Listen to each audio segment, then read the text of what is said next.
Is Zed an OP jungler? Yes, he is, and I'm going to show you in this video why, as well as revealing the secrets about how you can do it with the best builds, runes, and playstyle. We all know he can do this. And we know that he likes to do that. And also this. Embrace the shadow. But did you know that he can actually do all of these things from the jungle while having a high kill participation and high CSPM? I Will Dominate has even said months ago he's convinced Zed is an OP jungler, and this is in spite of his not so great win rate, which would make sense if it's strong and nobody knows how to play it. Now you know his Q throws those shoryukens that just does a whole bunch of AD damage in a direction, obviously reduced against the first target, but it's his passive that's the thing that's interesting and people don't realize exists, because that is what gives the bonus damage to monsters, and overall is where Zed's basic attacks against targets below 50% max HP are basically empowered to do even more HP based upon their maximum HP. You follow? And that is magic damage. The W is his living shadow. That's where he shoots off a shadow and then he can trade places with it. But most importantly, the passive on the W allows him to restore energy whenever he has shadows or multiple shadows hit the same target. So he gets replenished by hitting that same target. Now, as that can replicate what he does with his Q and his E, thus the shadow does what Zed does, the E is important here because if you hit multiple targets with a shadow slash, you don't get bonus damage amplification, it doesn't double, but the slow does by an increased 50%. So hitting double slow with your shadow as well as your human form is pretty damn good when you're ulting people, because now they really just cannot leave and you will do what must be done, Lord Vader. And yeah, that's the death mark. That's the thing that's notorious, it's evil, everybody hates it. He dashes 125 units, hits a target, they are marked for 3 seconds, he can ghost for the same duration, and then all of the pre-mitigation damage, well, a portion of the pre-mitigation damage that he does, that is the detonation and pop goes the weasel damage as he carries off into the sunset. Now that is 25 to 55 of the damage dealt, and it does scale with 65% AD. And as we transition into the builds, yes, I have now released as of this moment a ZED Live Companion Guide for Zed. We'll have all the builds and itemization, roots, and ability maxes, everything you need to thrive on the champion. Linked below, you can go and play that after watching this video, so you should have a really nice package of what to do, and then me helping you along the way. But just to discuss the builds and what we want from them, that means you want Serrated Dirk, you want that Eclipse, Prowlers, or Duskblade. You can pick one, Eclipse is the default, Prowlers is kinda useful against more mobile comms, and Duskblade for the repositioning in those tight little situations. And it depends if you want the Duskblade passive proc on your itemization, or you want the Eclipse Omnivamp plus the shield, or you want that damage gem from Prowlers. It's typically up to you, but most of the time we will see Eclipse as well as Duskblade. Yumu's is your second, Cyrilda's is your third. You can sub out the Cyrilda's for a Black Cleaver, for a Serpent's Fang. You can then go an Edge of Night, and if necessary, you can have a Morph Mortius with the Hex Drinker, but it's usually only if necessary, and then you finish that off with a Guardian Angel. Ionian Boots of Lucidity are the go-to, and much like Evelyn, that is pretty much the standard way to build them. However, there are other fighter sustain builds you can go. I'm not going to go into every single variation. However, the crucial one is the fighter sustain Zed. That's where we go for the Eclipse as well as the Ravenous Hydra second into your Black Cleaver, Death Star, and Cyrilda's, Guardian Angels, and Morph Mortiuses. It's definitely more drainy and sustainy, but the Hydra is such a cool item that I wish more people will be using. Yes, the Tiamat doesn't feel as good as it used to with the active, and all of us Rengar mains know the Ravenous Hydra active from Season 4, rest in peace. But that would be more a Conqueror rune page, although you can still go the First Strike, and on that note you would have seen First Strike, Electrocute. These are the two pages that you will use. These are the two standard pages that will work almost in every scenario. First Strike is default for the jungle, ISO target insta-kill will be Electrocute, and advanced fighters could in theory try this Conqueror rune page you see on your screen now. It's kind of fun, it goes with the fighter build, but you're gonna have less output damage, but more longer sustained fight against more tankier HP stacking comps. And yes, all of these builds will be on ZED, so you can go ahead and try them out and play with them and see how they feel. Okay, for the first game, we will have a more classical Zed jungle beginning. We're gonna have the full clear, we're gonna talk about necessarily what he has to look for in the early game, how to maximize his strengths, and in the second game that I'm going to use in between, where we discuss mid-game and late-game teamfighting and so on, there is more of an activity required early game, and I'm going to show you how to get fed off of that as well. So we're going to go from the blue into the grump all the way down. This is an early ward he placed before basing to go and get a scanner. That's always nice in terms of if you're a ganking jungler and wanting to get ahead and wanting to show up in a lane, and that's the thing. You want to full clear, and most people are thinking, hey, listen, as that E was kind of wasted, most people think, Zed, does he still farm that fast? Yes. Yes, he does. That's why in my ZAR guide, I have him doing full clears first. Could we go ahead and do the red Raptor's Grommet to an action into falling back to blue wool, swapping sides, maybe invades? Yeah, you could. but obviously there's more risk in that, where Zed is such a sure thing on his full clear when you do it correctly. For example, we're against here a Jarvan who starts topside and is going down. Most likely, those dudes are doing buff Gromp, or red Raptors Gromp like everyone else does, and he will show very briefly here, I think, where the Karma sees him. She uses her early pride to try and roam. We see 12 CS, both buffs. You gotta click that and look for that. Don't compromise your full clear unless you feel like this is a situation that needs your rotation, your counter ganking, your presence. But Zed's typically, and this is the most important thing here, the buffs to the shadows on the death mark as well as the living shadows now at 25,000 units. And even though it says here 5 seconds, it's actually 5.25 seconds in the wiki. So you can track those things for yourself. 16 CS, so we know that the guy fell back to his walls and is coming down here. He's scanning to clear this. This is all we're looking for here. Let him waste his time with terrible pathing. Let him waste his time. And now we're moving into the river to, potentially fight Jarvan, who has, typically got the more fisting power, but he doesn't because we're Zed. We have a low HP Silas looking to dive a Karma. For some reason, they're not tracking the Zed whatsoever. They should be. We're just going to flash W and make sure we get that EQ. That's it. Actually, that's not quite it, because what he did there was to W and then immediately Q flash into an E. The difference between flashing and then queuing and immediately flashing is absolutely monumental. It's the same thing on Rengar E as well. What it does is not only change the starting point of the skill shot, it also cancels the initial windup, which reduces the ability for the enemy to react to it. Using your W or your flash in whatever order to get to that gap close is great, but ideally we want to use the W initially if we're trying to get to a place quickly, because then we can do the Q flash E combo. I'm not covering full combos in this video, just the playstyle patterns, and we'll mention the abilities every now and then and how to maximize them. I will link dedicated combo videos in the description below to those who I would defer expertise.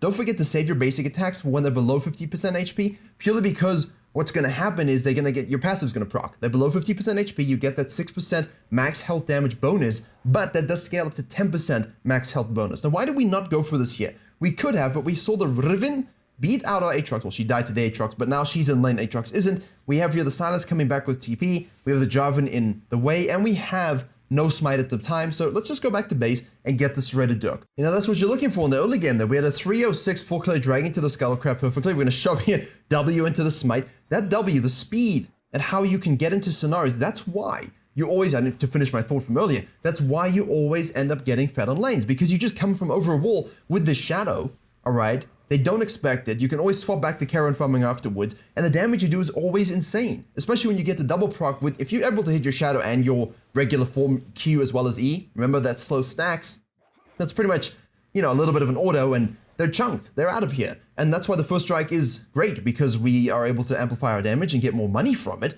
but the electric Q just guarantees free kills, so decide which one you want to run with. Karma has Cryo here. The Silas is going in, we're kind of shadowing. Pun not intended, actually. Believe me or not, that was not intended. Now I realize I have to talk about this because if you cast an ability, right? So we pause it as he's about to go for it here. If you cast an ability while you're using your shadow, the ability will be cast on the shadow once it arrives, right? Because technically it is a pet, an untargetable pet.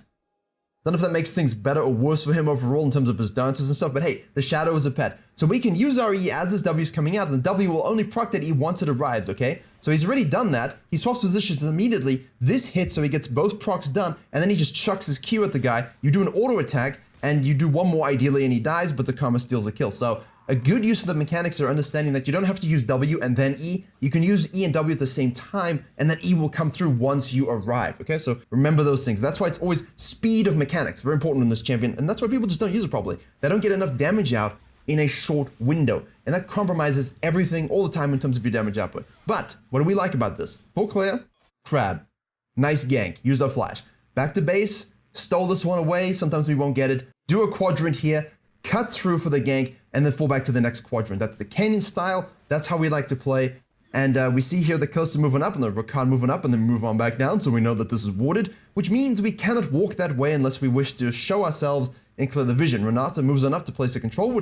They didn't ward, okay, they were just checking. Now, because she moved on up, Caitlyn gets engaged upon. We do have our ult here, so we can straight up afford to go in here. 3v3, regular stuff. Jarvan goes in, we don't really care about that. We're gonna ult him. We are having all the shadows in the world now. We can move all the way up here. Don't overcommit there. We know the Deathmark will get him. Keep pushing, and once she is about to kill us, we dash back to our shadow. And that range, as I said, 25,000 units now. We probably should have just run away. But that's good. We respawn, and again, we are now waiting for our 6, but this is, hopefully you can see how Zed provides a lot of power. The damage, ridiculous. The map control in terms of your speed and quadrant farming, really, really strong. And then obviously, the PvP aspect is undeniably obscene. You see that again, we just use our shadow, we get a kill, we move on back. That's it. The gap close for me is the big selling point. You'll notice that against you, smurfing Zed junglers typically always get ahead, always get fed, because they can rotate to a scenario, immediately pop their shadow, and people die. And then they care about their business. And you're like, well, can I track that? How can I deal with it? It's exactly the same damn thing, my friends, as any other jungler in the game. The thing is, the guy does a 306 full clear. I mean, you really should be snowballing from that. If you're not snowballing from a 306 full clear in the current meta, and using the ultimate spike that he has, it's so absolutely insane. I feel like you just don't know the mechanics of the champion. You don't know what the spells actually do, or you just lack the fluidity. So a little bit of practice on your first full clears. Remember, for Season 13, I want to keep this relevant. We use our W here to get into the Raptors. We'll get that bonus energy refund, obviously, that you want to use with your Shadow passive on the W. We'll see if we can do anything here. We're waiting for the ult. We do have the ult. We're going to queue over the wall Shoryuken to get that red buff dragged to us. We'll smite it, E it, auto attack it, extra damage, because our passive is what gives us that extra damage when we farm. Renata moves to the mid lane, and now we have a dragon, but we don't know where the Yarvin is. So Samir's pinging MIA. We'll fall back down, wait for the Renata to show up again, get the energy refund on our camps, as well as the bonus passive damage. Remember, it doesn't apply to a champion more than once every 10 seconds, so you can't spam that thing. But it's important, much like Blue Cane, to get that auto attack out because it's magic damage as well. So if you're an armor heavy team or a physical damage heavy team, then yes, that's what we want to do. So bot lane here is looking to shove into dive, and this is where Zed is also astronomically beautiful. We W in, we get charmed because we can. We're going to ult the ADC, which is what we want to do. We're going to get dunked. We can reposition with that ultimate. We flash out. We are getting chunked, but it doesn't really matter. Nice Renata ult over the wall. She gets rooted. Zed chucks a Shoryuken with his shadows over here, because remember, it mimics, it shadows, and we aren't able to kill anybody, but it was a nice counter dive. So even though we don't get anything, strong counter dive, strong prevention, all we need sometimes. Other times you will kill everyone, get a triple kill. Other times you will be the one doing the diving, like right here. If you were here, we do a dive, we snack ourselves a herald. We will lose the dragon for that. It's okay to give those things up. Let's fast forward a little bit. All right, now we have our Eclipse, we have some longswords, we have our booties, and we can basically unload everything onto the silos. And I'll talk about the builds in a second. This game will have a different build to the second game we go through. We hit the ult, make sure you hit all your spells, try and double stack your Shoryukens, try and hit all of your E's, and then pop Fade Away Iron Man Explosion. Riven shows up here, we're going to slow her a little bit, we'll chuck out a Shoryuken, that misses, Karma's moving over the wall. We'll have E up, we don't have Shadow for another 6 seconds, long cooldown on that one, so that's why we like to gank it early. We do have Shoryukens again, now Shadow will be available to us, we might have to use it to escape, so be cautious, or we don't use it to escape, we just decide to go in. Results-based thinking a little bit, but I think in the moment I'm typically more cautious with that kind of stuff. Renata shows up, nice ult Berserk, trying to attack her team, but her team run away, we'll just do a simple, nice E auto attack, that's pretty straightforward.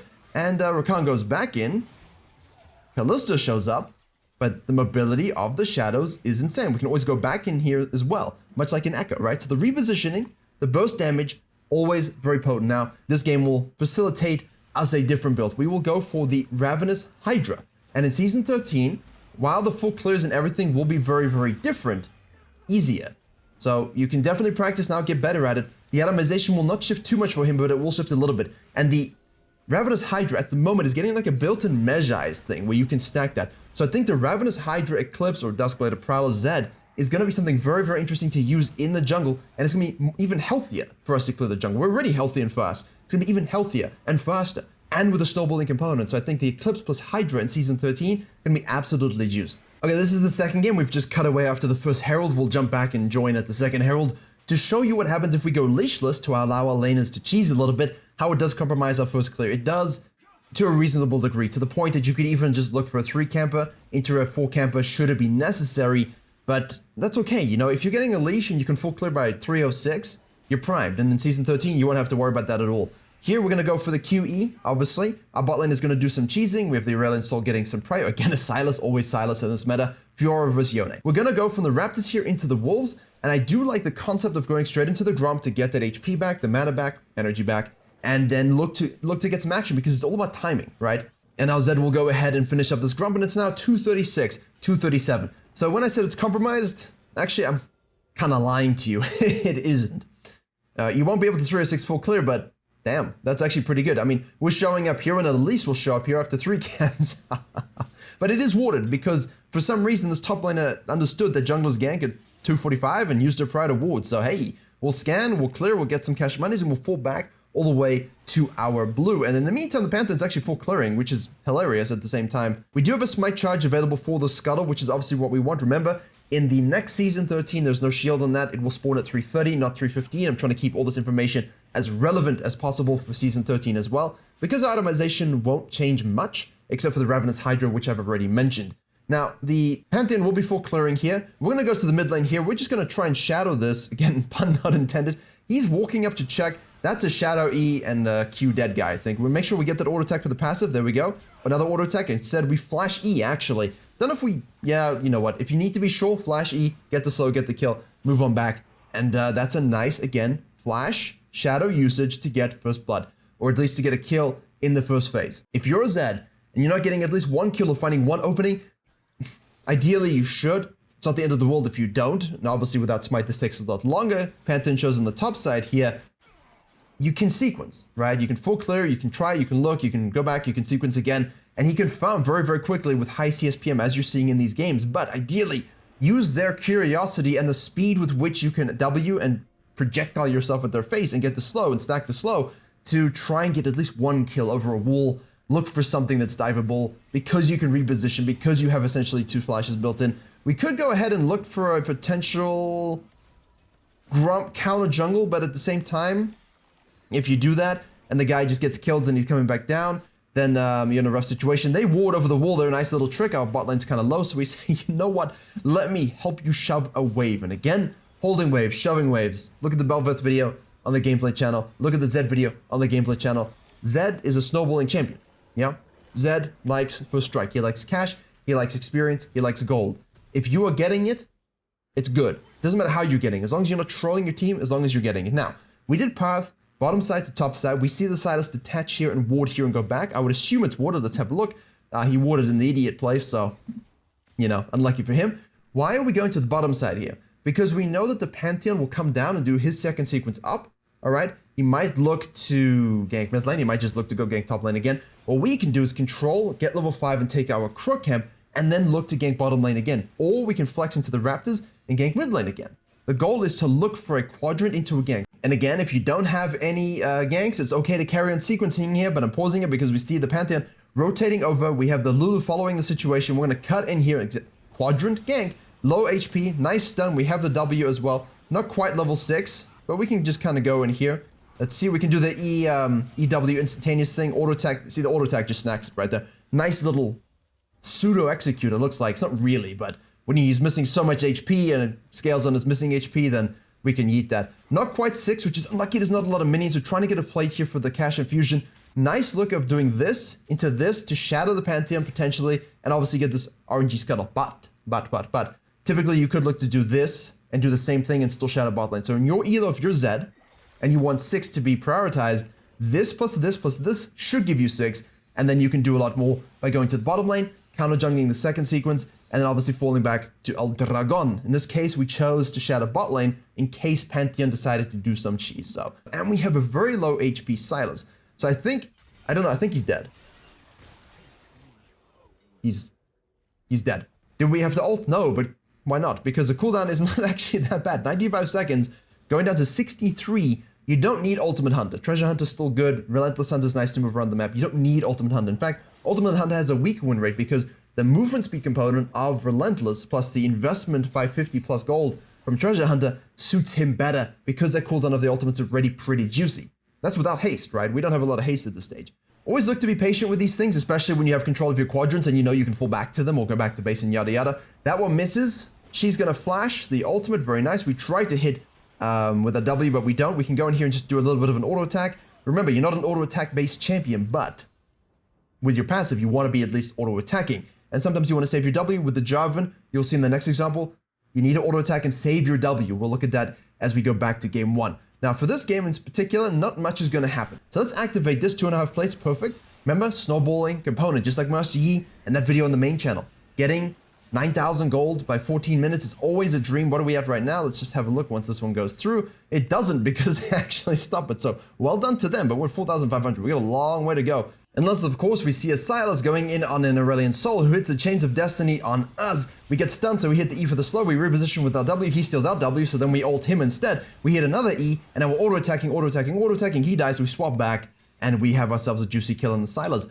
So again, quick sequencing, quick objective control. This is all standard stuff. I've been playing a lot of Mundo. Think of this almost like the off-meta version of Mundo, but for assassin enjoyers, damage doers, carry wanters. Because, well, while I carry a Mundo, at the same time, I'm still a tank at the end of the day. And I can carry, but with Zed, you're playing the same way. You're sequencing with unpredictable farming speed. People do not know that you have that farming speed. It is unknown to them. They cannot predict it. They don't understand it. So dude just shows up out of nowhere. Look at this, with W's and slows and Shoryukens, and the ult Deathmark is such a mental damaging thing to show up on a squishy on an enchanter. And because you do so much damage with your passive, it's always unexpected. It always feels like Zed's always fed. And in the jungle, you have the safety of just farming up your camps and remaining strong, provided you make the right decisions. But again, you know, you're always looking for that real critical snowbally event that happens when you've had such a good rock solid foundation. See, if you have, you know, 6,200 gold at this stage, you're 401, that's perfect. That's like a baseline. Now we look for this big old fight in the bot lane. Pantheon's gonna ult in here. So we're gonna try and hit our E for the slows to help disengage, which is great. We reposition with our W, take that form. We then hit an E plus a Q with our shadows, and we can always swap back if we need to, but we don't. The Pantheon rotates over. We're just gonna chuck a Shoryuken to kill him. We have the Deathmark available, but you don't really want to waste it on a low HP target like the Nami, but if it guarantees your death, do so just to get the numbers advantage. Swap back to your shadow from your Deathmark. Again, use your E, use your Q, get your autos in that cooldown. The cooldowns are not very high. Keep going, keep auto-attacking, use your E again. It's a lot of spell spamming and tracking your shadows. They can't track your shadows, but you can. You have an unheralded advantage. Pun, again, not intended. Now, in this case, we actually were unheralded this game. It's not good to be unheralded. Feels like the world sees you naked, you know? You activate a herald, and then just look at you like, what happened to it, bro? And you're just like, well then, all that time investment to get the herald and the risk, I got nothing. Sucks. That's why you gotta have good herald placement. And now we're actually at the second herald in the first game, because the second game dealt with that early game where we didn't feel clear and we had to be a bit more hands-on and snowball a bit heavier and use that more assassin-y build that I spoke about in the introduction that you should be looking to go. But this one for Season 13 should be pretty good as well. We can go Black Cleaver. We've taken the second herald. We're 8-1 at 6 at this stage. Let's look at what we can do in these team fights. Rakan. Out of position. We sprint forward. We're going to ult the Callista there. Make sure she dies. Keep auto-attacking. Get that passive proc as well. Because remember, you want to amplify as much as possible. Use the shadows there to get back in. Use your E for the slow. Use your Qs for the damage. Hit as many of those things as you can from base form and shadow form together. And auto-attack. Always auto-attack. Because that's a huge thing for us, right? And now you can shift on over to the dragon. So with this build, this 3-item stack, look at the damage we're looking at here. We're just auto-attacking, right? We're just auto-attacking. We're saving our W because we know that he's going to escape the situation with his EQ. So we save our W. We just auto-attack. We can use base form abilities with the Q and the E. And then once he EQs, then we can use our shadow, swap, and keep going. And for now, representative point, the Q is on a 3.53 second cooldown, all right? And the E is on a 1.76 cooldown. So you can really spam abilities quite a lot, either in shadow form or just regular form if you're holding that shadow for dashing champions. But do look to hold that shadow for dashing champions because, as you can see, when they can't escape you, that's when they die. That's when you amplify your damage, and that's where you kill people. If you're gonna use your shadow up front and try to unload on him, he escapes. So use your shadow intelligently as well. Yes, it's for our burst damage and our triple Qs and yada yada. I will leave a link below. I'll leave a link below for all the combos you need, right? That you can go to practice and practice combos. We're not talking too much about combos here, just a little bit about what the abilities do in the cooldowns and the play style. For the combos, I will leave below an expert Z1 tricks video that I will find and put for you so that you can go to practice still. Here we go, full on ult. We're gonna get chain CC, doesn't really matter because we get to swap back to our shadow and get out of situations. Remember, you could bail your team, put your team in a really rough situation, not bail. You do bail on them, but you don't bail them out, if you catch my meaning here. You're just gonna do a nice little WQ there, and we'll push on into the base here. So, and as you'll see, we didn't go for the Eclipse in this game, just to close things out. We went for the Prowler's Claw for that damage amp. You can go for the slow and the passive of Duskblade for mobility and fights, as well as extra damage. You can go for the damage amp for the Prowler's Claw if you're struggling to get onto people. As you see there, we can ult, use the Prowler's Claw, get onto them, use our W to gap close. You can W in, Prowler's Claw, ult, all the different combos. You want to Prowler's Claw before you ult, that's a crucial thing. Chase people down, reposition back, go back in. Take dragons, push things out. If you really want to understand how to close games out from a macro point of view, no matter what jungler you are, because that's not unique to Zed, I will link a video on the screen now that helps you fix that phase of your game. I will link a video on your screen now that helps fix that phase of your game and also makes you understand that the early game is the most important aspect of this.